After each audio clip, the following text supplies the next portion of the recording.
It was sometime before 1960, while Elmi Bodhari was working at the bakery shop in the port city of Berbera. In late afternoon, a young and beautiful lady named Hodan bought bread from the store that employed him. From that day on, Elmi was mesmerized by the natural beauty and elegance that God had given to Hodan. What followed that afternoon to the end of his life became the most famous love story in the continent of Africa. Initially, Elmi faced two difficulties. Not only was Hodan's family much better off financially, he also faced the cultural taboo that surrounded the concept of love.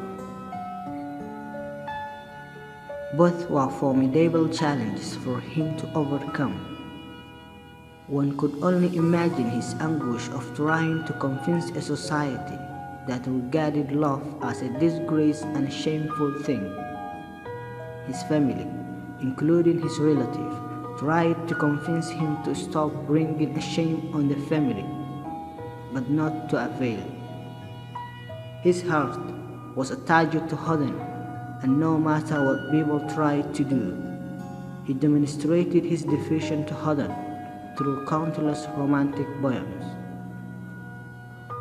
At one point, a dozen beautiful girls from his tribe came him to persuade to forget about Hodan and settle for one of them. Elmi's response was one of the most beautiful love poems in the history of Somali people.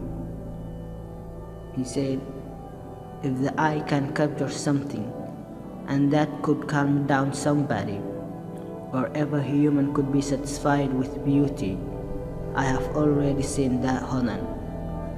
Hodan did not want to show affection towards him, but perhaps due to the pressure from her family, she was unwilling to deal with his passion for her. A hardship love that isolated him from society.